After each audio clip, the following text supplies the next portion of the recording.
What a book. Yo, Ash, this is Ash from the future. Do you know now you've got a choice? You can either spend the rest of your life reading all the other 13 Dune books and be sucked into it and become it, or you can just read the trilogy and then enjoy other books for the rest of your life. Sucked into Dune forever? Just read the trilogy and enjoy your life. The choice is yours.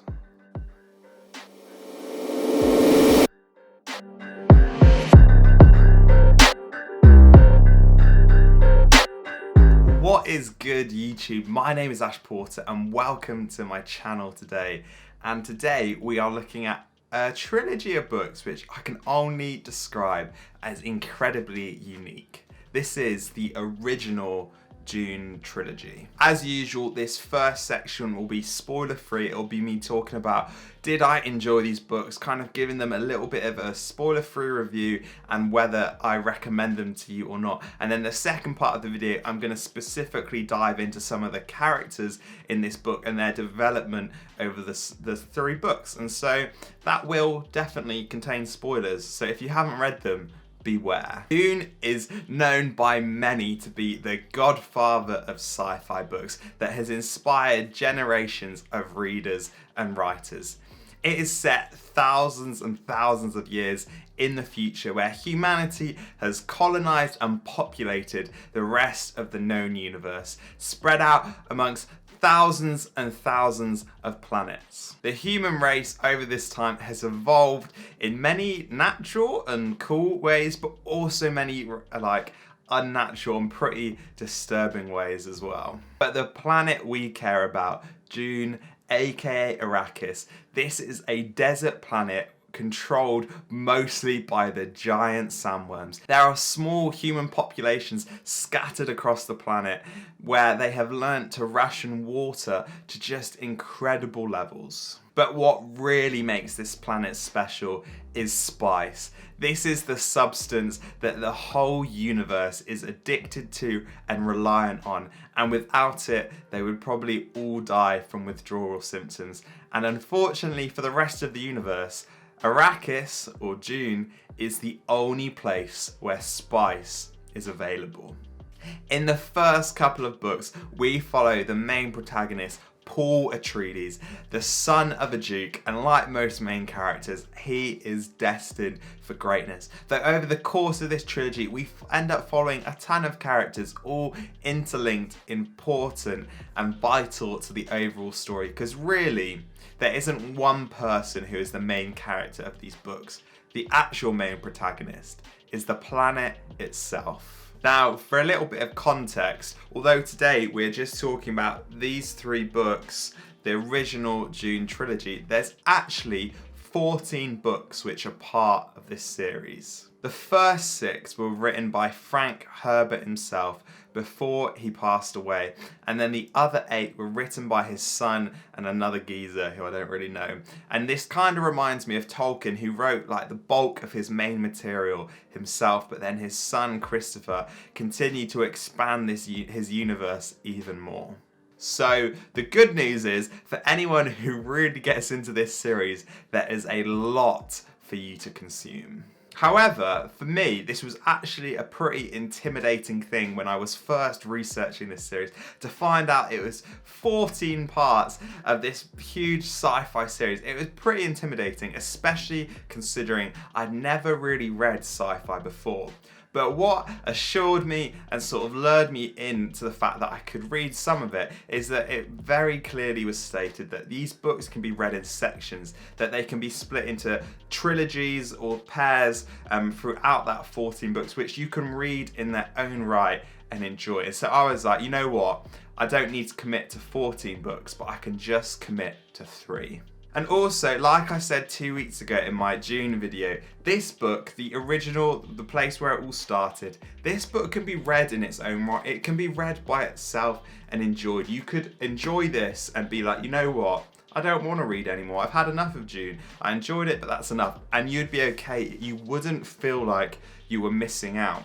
And it's equally the case with this trilogy. Having read it now, I'm very content to leave it there. You know, in the future, I may come back and read more of this series, but for now, I'm incredibly content to leave it at just this trilogy, and I think that is a real bonus with this series. And I think that's what makes this series so strong and popular, is that if you become a die-hard fan, you have so many books which you consume.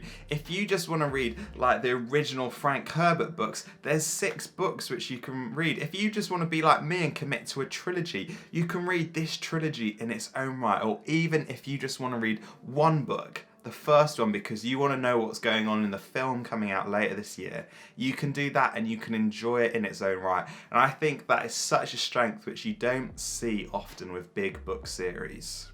What I do want to say though, with all the positiveness, is that actually this first book is phenomenal. I absolutely loved it. It was so good and I was so excited to read more of it.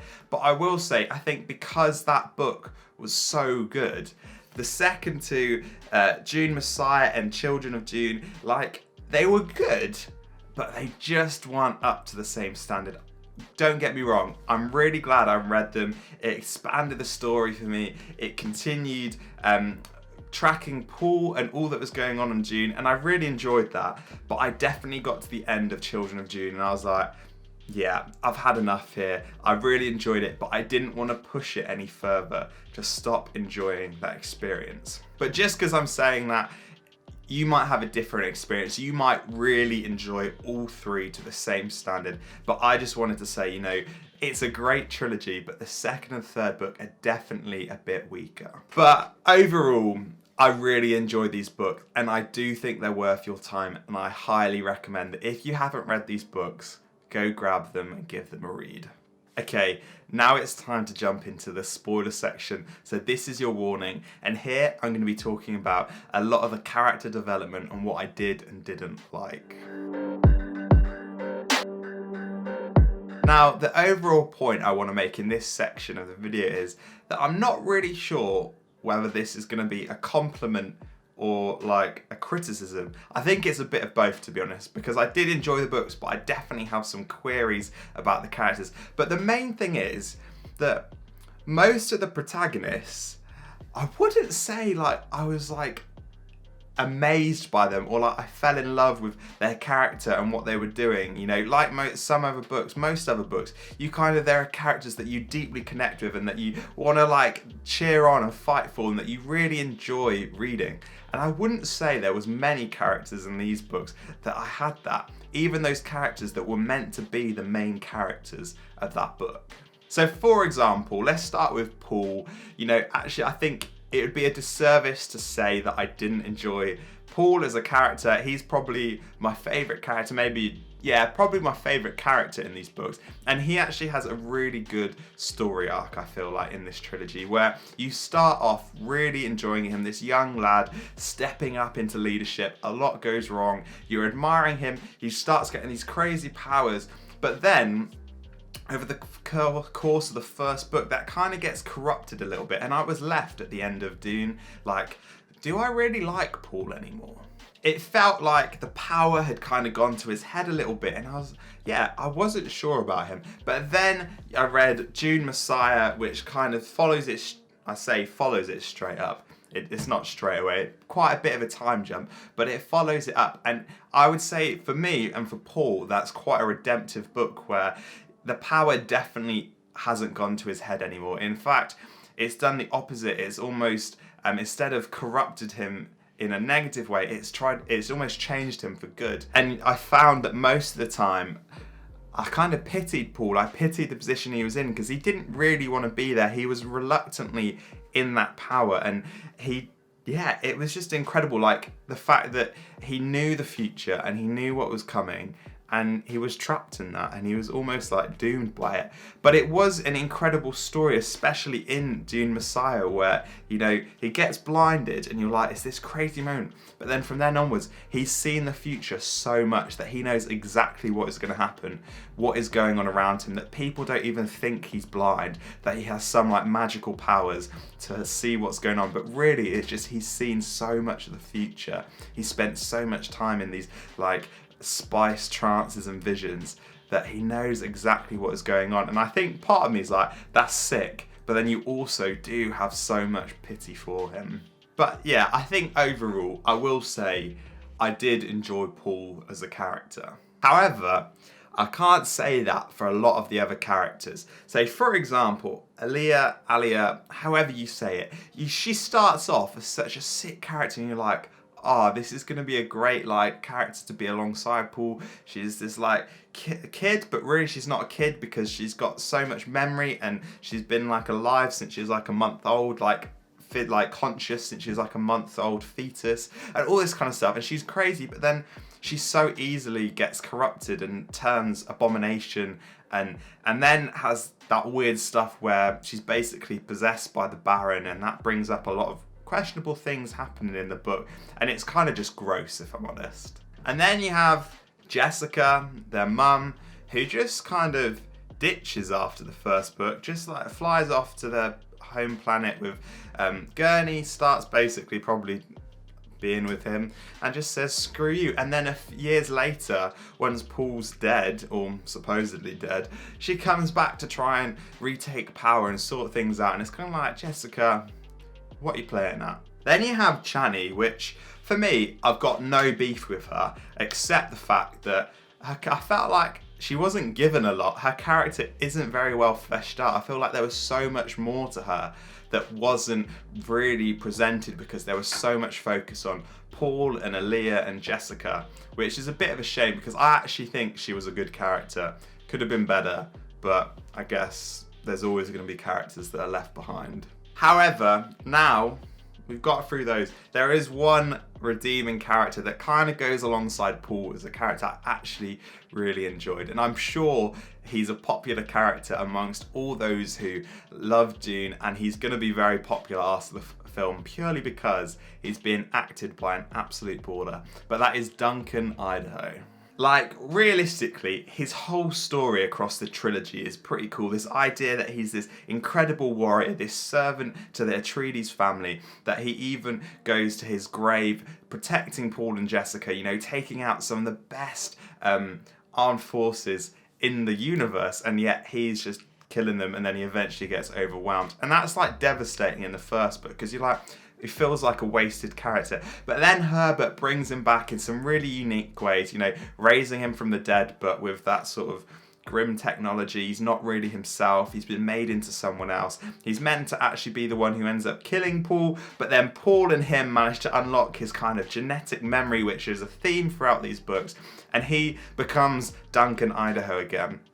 And what a character he is. And again, you know, you think in Dune Messiah, his relationship with Aaliyah is really good, but then it kind of gets corrupted, and well, I say corrupted, she gets corrupted.